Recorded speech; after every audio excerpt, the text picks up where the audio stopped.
Hello সবাই কেমন আছো? আমি অনেক ভালো আছি। আর এখন বাজে বিকেল 4:30। তো 4:30 বাজলেও বাইরে অনেক রোদ আর গরমটা এবার মানে মোটামুটি লাগছে। সত্যিই গরম লাগছে। 17 ডিগ্রি আজকের আবহাওয়া। তো আজকে আমি বাইরে বেরোবো হচ্ছে দুটো কাজের জিনিস নেওয়ার আছে।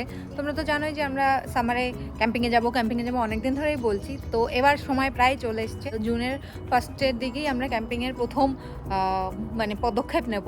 তো তার জন্য আমাদের অনেক কিছু কেনা হয়ে গেছে অলরেডি, যেগুলো তোমাদের সাথে আমি অলরেডি শেয়ার করেছি ভিডিওতে। আর কিছু কিছু জিনিস এখনও বাকি রয়েছে, সেই জিনিসগুলোই আর কি এখন জোরদার করে কেনাকাটা চলছে। তো আমাদের ফোন ল্যাপটপ যেহেতু আমাদের সাথেই থাকবে এই ক্যাম্পিংয়ে মানে দরুন, তো সেগুলো চার্জ করার জন্য গাড়ির ব্যাটারি নষ্ট করাটা একটু রিস্কি হয়ে যাবে, কারণ ল্যাপটপ ফোন এগুলো যথেষ্ট ইউজ করা হয়। তো তার জন্য একটা জেনারেটরের ব্যবস্থা করতে হবে। তো জেনারেটর নতুন কিনলে তো একটু বেশি দাম পড়ে যাবে। তো আজকে যাব হচ্ছে একটা জেনারেটর নিতে আর হচ্ছে ক্যাম্পিং চেয়ার নিতে, যে দুটো আমরা অনেক দিন ধরে খোঁজাখুঁজি করছিলাম। তো সেটার জন্যই বেরোবো। তো দুটোই আমরা আজকে সেকেন্ড হ্যান্ডই নেবো, কারণ ফার্স্ট হ্যান্ড নিতে গেলে একটু খরচা পড়ে যাচ্ছে আর একটু সেভিংস করতে হবে। এত ক্যাম্পিংয়ের জন্য খরচা করা যাবে না। আর সেকেন্ড হ্যান্ড নিলে যে সবসময় খারাপ জিনিস হবে সেটার কোনো ব্যাপার না। তো চলো বেরিয়ে পড়ি। তো অলরেডি আমরা বেরিয়ে পড়েছি রাস্তায়। তো দুটোই আমাদের শহরেই পাওয়া গেছে। এটা সাধারণত সবসময় এরকম না, ভালো জিনিসটা তোমার শহরেই পাওয়া যাবে, অনেক সময় অনেক দূরে দূরে যেতে হয়। কিন্তু লাকিলি আমরা দুটোই আমাদের শহরেই পেয়ে গেছি। তো এবার জেনারেটরটা প্রথমে নেব, তারপর চেয়ারটা নিতে যাব, কারণ জেনারেটরটার যে অ্যাড্রেসটা সেটা আমাদের বাড়ি থেকে একটু কাছে, আর যেটা চেয়ারের অ্যাড্রেসটা ওটা একটু দূরে। তো দুটোই আজকেই তুলে নেব।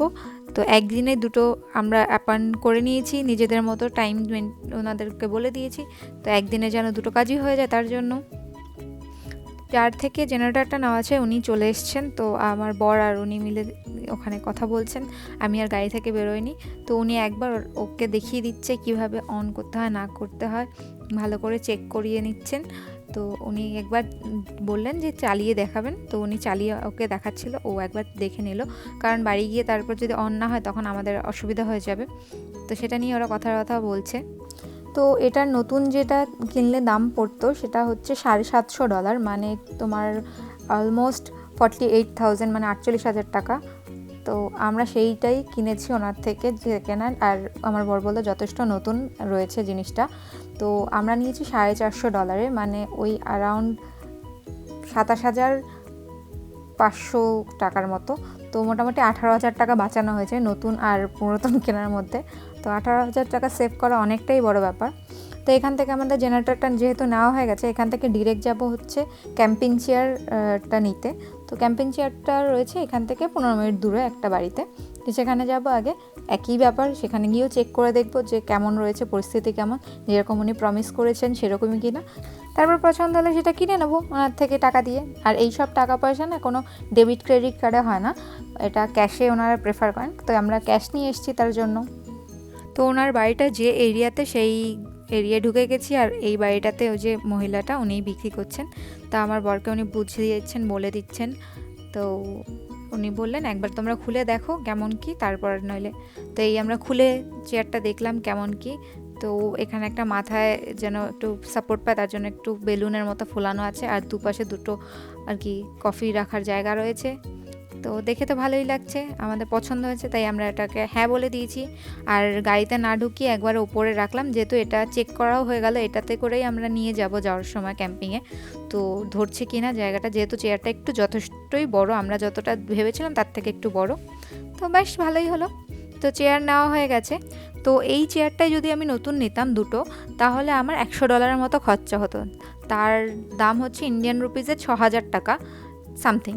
তো আমি যেহেতু সেকেন্ড হ্যান্ড নিয়েছি, তো আমার পড়েছে $40, মানে ওই 2,700 টাকার মতো। তো আমার যেহেতু হাফ প্রাইস বেঁচে গেল, দুটো থেকে আমি অনেকটাই সেভ করতে পারলাম। দুটো জিনিসই আমার প্রায় এই নতুন বলতে পারো। তো এই হচ্ছে জেনারেটরটা বাড়িতে আনার পর আমরা খুলে আর কি দেখছি। তো এখানে হচ্ছে এই যে প্লাগগুলো বা কী বলে এগুলোকে, যেখান থেকে চার্জ দেওয়ার জায়গা, আর 101টা জিনিসপত্র এখানে রয়েছে। আর এটা দিয়ে টেনে তারপরে এটা স্টার্ট করে। তো এর মধ্যে বেশি তেল নেই, পুরনো যে তেলটা আছে সেটা চেঞ্জ করতে হবে, সেটাই আজকে হচ্ছে মিশন। আমাকে দায়িত্ব দেওয়া হয়েছে এটার মধ্যে তেল চেঞ্জ করার। এবার এটার জন্য ম্যানুয়াল পড়তে হবে, ওখানে ম্যানুয়াল দিয়ে দিয়েছে। আর এটা প্রচণ্ড ওয়েট, এটা যে কিভাবে নাড়াচাড়া করব আমি তো মানে পারবোই না, ওকেই করতে হবে সম্পূর্ণ। প্রচণ্ড এটার হেভি ওয়েট, আমি এটা নাড়াতেই পারিনি। আর এখানে সব ইনস্ট্রাকশনগুলো দেওয়া রয়েছে যে কীভাবে কি ইউজ করতে হবে না করতে হবে, তাও আমাকে ভালো করে ভিডিও দেখে তারপরে আর কি এটা চালু মানে শিখতে হবে। চালু করা থেকে শুরু করে অয়েল চেঞ্জ করা, এটার মধ্যে মানে অয়েলটা দেওয়া আছে। তো এবার এর পেছনে লাগা, আজকের মিশন এটাই, তেলটা কিভাবে চেঞ্জ করে এটাকে পরিষ্কার করা যায়।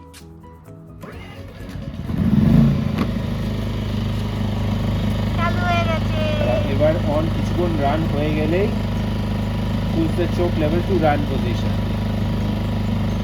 এই সুইচটা দিলে তারপরে কানেকশন আসবে। হ্যাঁ, এটাতে অফ, কোনো কানেকশন নেই। ও এবার কোনো শক টক দেবে না, কিছু দেবে না, এটা অন করলে তারপরে কানেকশন আসবে, শুরু করবে। আওয়াজ কতটা মনে হচ্ছে? খুব একটা বেশি আওয়াজ না। হ্যাঁ। আর দুইটা বই খাতা নিয়ে বসেছি আমরা অন করার জন্যে। একটা এখানে স্টেপ ফলো করতে হচ্ছে। তো এটা তো আমরা অন তো করে ফেলেছিলাম পরে অফ আর পড়া হয়নি, তারপর অনেক কষ্ট অফ করা হয়েছে। তো অন করতে হলে প্রথমে এইটা হচ্ছে ফিউলের কানেকশনটা স্টার্ট করতে হয়, এটাকে প্রথমে অন করতে হবে। এখানে অফ অন লেখা আছে, এটা অন করে তারপরে হচ্ছে এই কানেকশনটা, এটা এখন বন্ধ করে দিই।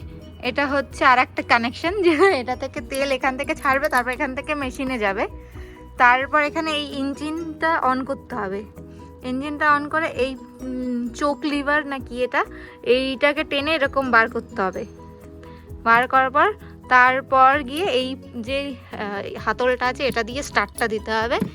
তারপর গিয়ে এই সুইচটা অন করলে তারপরে আমরা কানেকশন পাওয়া শুরু করবো। এর অফ কী করে করতে হয় সেটা তো আর আমরা পড়িনি, অন করাটা পড়েছিলাম। তো অফ করতে হলে প্রথমে আবার এই অনটাকে অফ করতে হবে, তারপর মেশিন অফ, তারপরে কিছুক্ষণ 10 সেকেন্ডের মতো অপেক্ষা করতে হবে এই তেলের কানেকশন অফ করার পর। তারপর গিয়ে ইঞ্জিনটা বন্ধ করতে হবে, তাহলেই এটা বন্ধ হয়ে যাবে। তো এত হচ্ছে কাহিনী। আর এটা প্লাগ ইন করা থাকলে তোমার ফোনের সাথে ল্যাপটপের সাথে কোনো কিছুর সাথে যদি প্লাগ ইন করা থাকে তাহলে তখন মোটর অনও করা যাবে না, অফও করা যাবে না, তাহলে এটাও খারাপ হয়ে যাবে ওটাও খারাপ হয়ে যাবে। তো সবসময় এটা খেয়াল রাখতে হবে। এইটা অফ অন করাতে এবার শিখে গেছি, এবার হচ্ছে পুরোনো তেলটাকে কি করে পরিষ্কার করবো সেটা হচ্ছে খুঁজে বার করা। এই বই পড়ে এখন এত মোটা একটা বই পড়তে হবে আমাকে, তো এটা পড়েই তারপর জানতে পারবো। তো এখানে পড়ে টোরে অ্যাড ফিউল কি করে করতে হয় জানতে পারলাম। তো এখান থেকে এই যে এই ফিউল ক্যাপ এটা খুলে এর মধ্যে এই যে এরকম একটা ছাঁকনি দেওয়া আছে যেন কিছু নোংরা টোংরা পড়লে যেন ছাঁকতে পারে। আর অলরেডি তেল ভর্তি করাই আছে, তো যে ইউজ করেছে সে তেল ভর্তি করেই দিয়েছে আমাদের, তো আমাদের তেল আর লাগবে না লাগাতে বা কিনতে। এবার এটা আটকে দিই।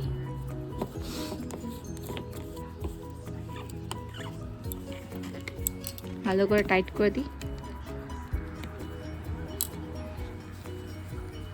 মুছে দিই, কারণ তেল তো পেট্রোলকে একদম বিশ্বাস করতে নেই। এবার বাকি হচ্ছে আরও পড়াশোনা বাকি আছে, সেগুলো করে নিই। তো বই আর এরকম একটা পেপার চার্ট দিয়েছে, তাছাড়াও দিয়েছে হচ্ছে এরকম একটা প্যানেল, যে এইটা থেকে হচ্ছে ভেতরের অয়েলটা চেঞ্জ করে। দেখো অয়েল এক ধরনের, মানে তেল হচ্ছে ইঞ্জিন তেল আর ফিউল হচ্ছে পেট্রোল, তো দুটো আলাদা, তাই নাম মনে রাখা। এটা অয়েল চেঞ্জের জন্য, এটা ফিউলের জন্য না। তো আর অয়েল আর ফিউল একসাথে কখনো মিশতে দেওয়া যাবে না, তাহলে বাস্ট হয়ে যাবে। আর এইটা একটা কি দিয়েছে, এটা দিয়ে কি করে জানি না, কিছু তো একটা করে কাজে। এখনো পড়ে শেষ করতে পারিনি, না পড়ে শেষ করিনি, তারপর জানতে পারবো। তো কাজ করতে করতে আর বাইরে এত সুন্দর বৃষ্টি পড়ছে, মৌসুম এত মানে সুহানা, তার জন্য ভাবলাম যে এই টাইমে একটু ঠান্ডা ঠান্ডা লাগছে, তাই আমরা দুজনে মিলে চা খেয়ে বানিয়ে নিয়েছি। এবার বসে বসে এই সুন্দর পরিবেশ দেখতে দেখতে কাজের মাঝখানে একটু টি ব্রেক। চিয়ার্স। এবার এটাকে হচ্ছে পরে টোরে দেখেছি, এখান থেকে তো তোমার পেট্রোল যেটা দিয়ে তোমার চলবে সেই তেলটা, এবার ইঞ্জিনটাকে যেন চলতে হয় তার জন্য তো একটা অয়েল দিতে লাগে, সেটা হচ্ছে এই বাক্সের ভিতরে। তো এই বাক্স পেছনের এই ঢাকনাটা খুলতে লাগবে। তো আমি আমার সব মানে প্রচন্ড পছন্দের একটা জিনিস এটা নিয়ে চলে এসেছি, এটা দিয়ে খুলতে হবে। এখানে স্ক্রু ড্রাইভার আমাদের নেই, এটা দিয়েই সব করার কাজ। এটা লক করে নিই। এটার মুন্ডুটা, এই যে এতগুলো মুন্ডু থাকে, আরো আছে একটা আরো বক্স, সব ধরনের মুন্ডু দিয়ে এটাকে ই করতে হয়। এটা লক করে নিই। ছাড়াম, লক হয়ে গেছে। এবার এটা খোলার পালা।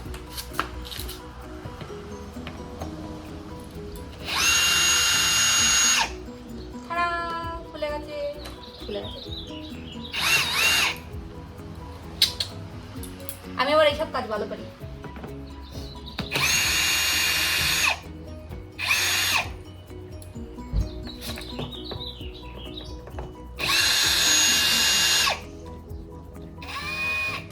আমি মেয়েলি কাজ পারি আর না পারি, এইসব কাজ বেশি ভালো পারি, মেকানিক টাইপের কাজ।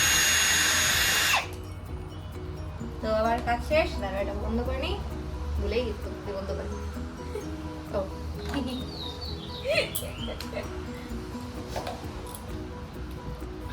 টাটা,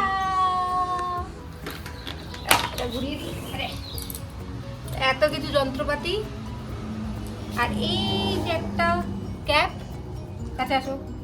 এই ক্যাপটার মধ্যে হচ্ছে ইঞ্জিন অয়েলটা দিতে হয়। তো এই ক্যাপটাকে এখন খুলে চেক করতে হবে যে ঠাড়াং, এই যে দেখতে পাচ্ছ অয়েল, এটাকে নিচে রাখি আর এই ক্যাপটাকে খুলি।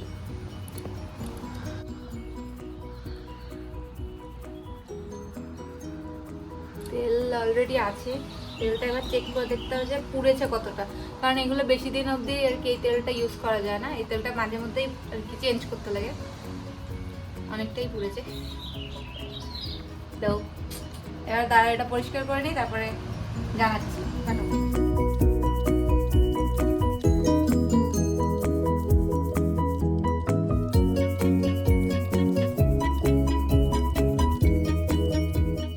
তো আমরা এটাকে তুলে তুলে বারবার যেহেতু করতে হবে, তো একার পক্ষে এটা তুলে রাখা যথেষ্ট কষ্টকর, অনেকক্ষণই টাইম লাগছিল। তো পোড়া তেলটাকে আমরা ঢেলে একটা ড্রামের মধ্যে ভরে নিচ্ছিলাম। এখানে ওখানে তেল ফেলাটা ভালো হবে না ঠিক। তো দুজনে মিলে হেল্প করে দুজনকে এটার পুরো তেলটা আমরা বার করে নিয়েছি। এবার নতুন তেল এনে এটাকে রিফিল করতে হবে, তারপরে ইউজ করতে হবে। তো এই ছিল আজকের মতো ভিডিও। দেখা হবে কাল একটা নতুন ভিডিওতে। ততক্ষণের জন্য সবাইকে টাটা।